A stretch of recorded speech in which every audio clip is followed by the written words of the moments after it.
یہ کہانی گاؤں کے ایک غریب آدمی رامو کی ہے جو جنگل میں لکڑیاں کاٹ کر اپنا گزر بسر کرتا تھا۔ لیکن ایک دن اس کے ساتھ ایسا واقعہ پیش آیا جس نے اس کی زندگی کو ہمیشہ کے لیے بدل دیا۔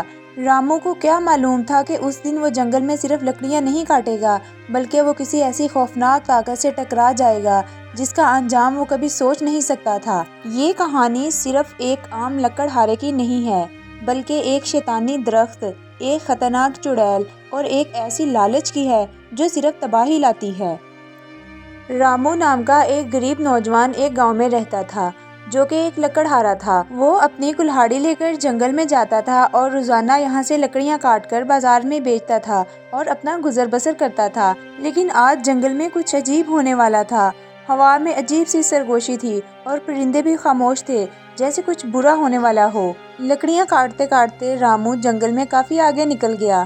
اس نے ادھر ادھر نظر دوڑائی تو حیرت سے اس کی آنکھیں کھلی کی کھلی رہ گئیں۔ اس کے سامنے بے شمار سیبوں کے ہرے بھرے درخت تھے جن پر بہت ہی خوبصورت صحت مند لال لال سیب لگے ہوئے تھے۔ وہ حیران ہوا کیونکہ اس سے پہلے اس نے یہاں اتنے درخت نہیں دیکھے تھے۔ اس نے سوچا کیوں نہ لکڑیوں کی بجائے آج سیب اکٹھے کروں اور انہیں بازار میں بیچ کر زیادہ پیسے کماؤں۔ یہ سوچ کر وہ جلدی جلدی سیب توڑنے لگا۔ رامو نے کئی درختوں سے سیب توڑے، پھر اس کی نظر ایک درخت پر پڑی جو دوسرے درختوں سے مختلف تھا۔ اس کے اوپر بہت زیادہ بڑے اور چمکدار لال سیب لگے ہوئے تھے جیسے سرخ یاقوت ہوں۔ وہ اتنے خوبصورت لگ رہے تھے کہ رامو خود کو روک نہ سکا۔ جیسے ہی اس نے ایک سیب کو ہاتھ لگایا، اچانک پورا جنگل لرزنے لگا، تیز ہوا چلنے لگی، درختوں کی شاخیں ٹوٹنے لگی اور ایک خوفناک قہقہا جنگل میں گونج اٹھا۔ رامو کے رونگٹے کھڑے ہو گئے۔ اس کے سامنے ایک بدصورت بوڑھی چڑیل نمودار ہوئی۔ اس کے لمبے سفید بال، خون جیسی سرخ آنکھیں، نوکیلے دانت اور پھٹی پرانی چادر اسے اور بھی بھیانک بنا رہی تھی۔ چڑیل نے رامو کی طرف دیکھا اور بولی، برسوں سے میں اس انتظار میں ہوں کہ کوئی اس سیب کو ہاتھ لگائے۔ رامو خوفزدہ ہو گیا اور پیچھے ہٹنے لگا، مگر چڑیل نے اپنی ہڈیوں جیسا پتلا ہاتھ بلند کیا اور بولی، گھبراؤ مت، میں تمہیں نقصان نہیں پہنچاؤں گی بلکہ ایک تحفہ دوں گی۔ یہ کوئی عام سیب نہیں ہے۔ جب بھی تم میرے درخت سے ایک سیب توڑو گے تمہاری ٹوکری جادوئی طور پر سیبوں سے بھر جائے گی۔ یہ سیب خوبصورت اور موٹے تازے ہیں، تم انہیں مہنگے داموں بیچ کر بہت زیادہ امیر بن سکتے ہو۔ رامو حیرت میں پڑ گیا، یہ اس کے لیے کسی خواب سے کم نہیں تھا۔ پھر چڑیل نے آگے بڑھ کر اپنی جھریوں بھری انگلی اس کی طرف بڑھائی اور دھیمی مگر خوفناک آواز میں بولی، لیکن ایک شرط ہے، جب بھی تم میرے درخت سے ایک سیب توڑو گے اس کے بدلے تمہیں پہاڑ کے اس پار نیلی ندی سے پانی لا کر میرے درخت کی جڑ میں ڈالنا ہوگا۔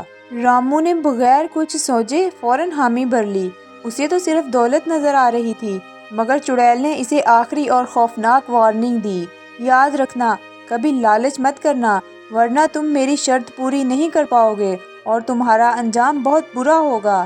رامو نے اس بات کی پرواہ کیے بغیر چڑیل سے حامی بھر لی اور بولا، مجھے منظور ہے۔ رامو ہر روز ایک سیب توڑ کر اپنی ٹوکری میں رکھتا اور جیسے ہی وہ ٹوکری میں رکھتا وہ خود بخود سیبوں سے بھر جاتی۔ وہ بازار جاتا، بہت ہی مہنگے داموں سیب بیچتا اور دیکھتے ہی دیکھتے وہ گاؤں کا امیر ترین آدمی بن گیا۔ مگر جوں جوں وقت گزرا رامو کے دل میں لالچ بڑھنے لگا۔ اس نے سوچا، اگر روزانہ ایک سیب مجھے اتنا فائدہ دے سکتا ہے تو آج میں 5 سیب توڑ لیتا ہوں، یوں میں 5 گنا زیادہ امیر ہو جاؤں گا۔ یہ سوچ کر وہ جنگل میں گیا اور ایک ساتھ 5 سیب توڑ لیے۔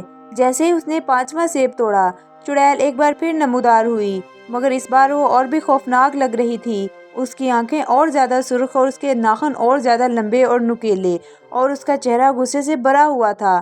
میں نے کہا تھا نا، لالچ مت کرنا، چڑیل نے گرجدار آواز میں کہا۔ اب جاؤ اور نیلی ندی کا سارا پانی میرے درخت کی جڑ میں لا کر ڈالو ورنہ تمہارا انجام بہت بھیانک ہوگا۔ رامو بہت گھبرا گیا، اس کا رنگ زرد پڑ گیا۔ وہ تیزی سے پہاڑ کے اس پار نیلی ندی پر پہنچا، لیکن جیسے ہی اس نے ندی کے پانی میں اپنا ہاتھ ڈالا پانی پتھر میں بدل گیا۔ رامو چیخا اور بھاگنے کی کوشش کی مگر اس کے ساتھ ہی اس کے پاؤں بھی پتھر میں تبدیل ہونے لگے۔ وہ بھاگنا چاہتا تھا مگر اس کے پاؤں زمین سے چپک گئے۔ رامو کو دیکھ کر چڑیل نے زور زور سے قہقہا لگانا شروع کر دیا۔ چڑیل کے قہقہے سے پورا جنگل گونج اٹھا۔ ہا ہا ہا، میں نے کہا تھا نا، لالچ نہ کرنا، ورنہ شرط پوری نہیں کر پاؤ گے اور انجام بہت برا ہوگا۔ چڑیل ہوا میں اٹھی اور اپنا ہاتھ بلند کیا اور دیکھتے ہی دیکھتے رامو کا پورا جسم پتھر میں بدل گیا۔ کہتے ہیں کہ ابھی بھی وہ درخت جنگل میں کھڑا ہے اور ایک نئے شکار کی تلاش میں ہے جو اس درخت کے سیب کو ہاتھ لگائے گا۔ وہ وہی غلطی دہرائے گا جو رامو نے کی تھی۔ لالچ انسان کو تباہ کر دیتا ہے۔